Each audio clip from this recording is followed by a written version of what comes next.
একতার হবে জয়। হিজবুত তাওহীদ দিচ্ছে ডাক, উগ্রবাদের ঠিকানা।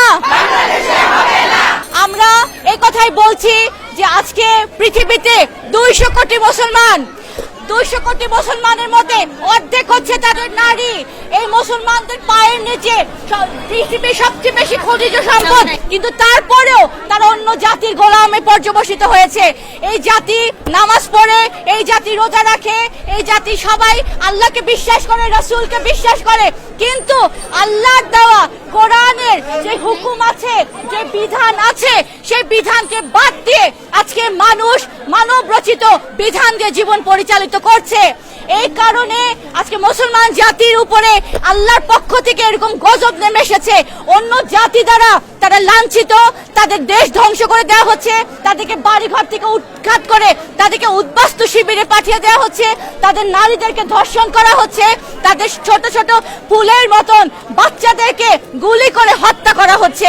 হিজবুত তাওহীদ এই কথাই বলছে, এই জাতি, এই 200 কোটি মুসলমান জাতি যদি আবারও আল্লাহর তাওহীদে ঐক্যবদ্ধ হয়, যদি এই ঘোষণা আবার দেয় যে আল্লাহ ছাড়া কারো জীবন বিধান মানি না, কারো হুকুম মানি না, আমার জীবন চলবে আল্লাহর হুকুমে, আমার রাষ্ট্র চলবে আল্লাহর হুকুমে, আমার সমাজ চলবে আল্লাহর হুকুমে, আমার আইন শৃঙ্খলা বাহিনী চলবে আল্লাহর হুকুমে, আমার মিডিয়া চলবে আল্লাহর হুকুমে, আমার বিচার ব্যবস্থা হবে আল্লাহর দেওয়া বিধান অনুযায়ী। এই কথার উপরে আমরা ঐক্যবদ্ধ করার জন্য আজকে হিজবুত তাওহীদ কাজ করে যাচ্ছি।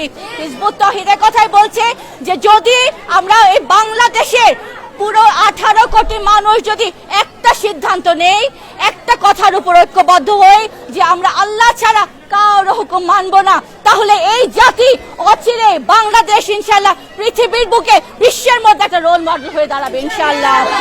এই জাতির নারীদের দিকে কুদৃষ্টি দিবে এমন কোনো দৃষ্টি থাকবে না। এই জাতির নারীরা হবে বীরাঙ্গনা জাতি। এই জাতির নারীরা ন্যায়, সুবিচার, সাম্য, মানবাধিকার প্রতিষ্ঠা করার জন্য একজন নেতার নেতৃত্বে সীসাডালা প্রাচীরের মতন ঐক্যবদ্ধ হয়ে আল্লাহ রাস্তায় সংগ্রাম করে এই সমাজকে পরিবর্তন করে আল্লাহর দ্বীন প্রতিষ্ঠা করবে ইনশাআল্লাহ। যদি আমরা করতে পারি ইনশাআল্লাহ আমরাই হব সেরা জাতি। যদি আমরা করতে পারি আমরা হব সম্মানিতা। যদি আমরা করতে পারি আল্লাহর পক্ষ থেকে আমাদের জন্য বিজয় অবধারিত ইনশাআল্লাহ। শুধু এই বাংলাদেশে নয়, পুরো পৃথিবী বাংলাদেশকে অনুসরণ করবে ইনশাআল্লাহ। আসেন আমরা সম্মিলিতভাবে ঐক্যবদ্ধ হয়ে আল্লাহর দ্বীনকে প্রতিষ্ঠা করার সিদ্ধান্ত যদি নেই, তাহলে ইনশাআল্লাহ আমি বাঁচবো, আমার দেশ বাঁচবে, আমার সমাজ বাঁচবে, আমার নারীরা বাঁচবে, আমার ধর্ম বাঁচবে। তা না হলে আমার এই ধর্ম যেটা আমি পালন করছি, আমি ব্যক্তিগতভাবে শুধু আল্লাহর হুকুম মানছি, কিন্তু আমার সমাজ, আমার রাষ্ট্র, আমার সবকিছু চলে মানব রচিত বিধান দিয়ে। আল্লাহ বলেছেন হুকুম মানবা আমার, সম্পূর্ণ আমার, আর কারো হুকুম মানতে পারবা না। কিন্তু আজকে আমরা আল্লাহর হুকুমের সাথে মানুষের হুকুম মিলিয়ে পালন করছি, এটা আল্লাহর কাছে গ্রহণযোগ্য হবে না। আমি জানি এই কথা বললে অনেকের বিশ্বাস হবে না, কারণ এখন আমরা এতটাই স্বার্থপর হয়েছি, এতটাই আত্মকেন্দ্রিক হয়েছি। আমার চোখের সামনে একজনকে কুপিয়ে মারলেও কেউ যে তাকে ধরে না, আমাদের সামনে ছোট ছোট বাচ্চারা ধর্ষিতা হচ্ছে, কেউ যে তাদেরকে রক্ষা করে না। স্বার্থপরতা, যে স্বার্থপর সে কখনো মুমিন হয় না। স্বার্থপরের সমাজ মুমিনের সমাজ না। স্বার্থপরের সমাজ আল্লাহ রাসূলের উম্মতে মুহাম্মাদের সমাজ না।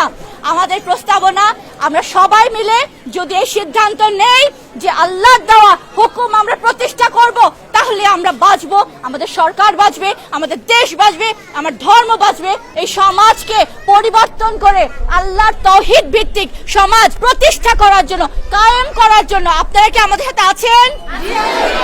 আপনারা সবাই আমাদের সাথে আছেন? ইনশাআল্লাহ আমাদের পথ আটকাতে পারে এমন কোন শক্তি নাই। হিজবুত তাওহীদ আল্লাহর, হিজবুত তাওহীদের ইমাম আল্লাহর, হিজবুত তাওহীদের ইমাম আল্লাহর মনোনীত ইমাম।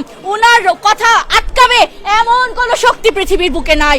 উনার পথ আটকাবে এমন কোন শক্তি পৃথিবীতে নাই। ইনশাআল্লাহ বিজয় হিজবুত তাওহীদের হবে, বিজয় মানবতার হবে, বিজয় মানবাধিকারের হবে, বিজয় হবে আমার সামনে দাঁড়ানো সকল বোনদের ইনশাআল্লাহ।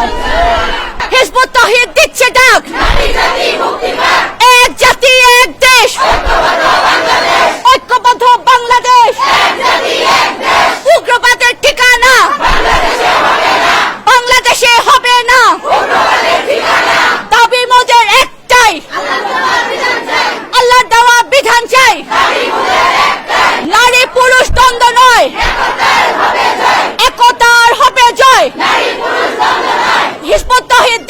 পাক।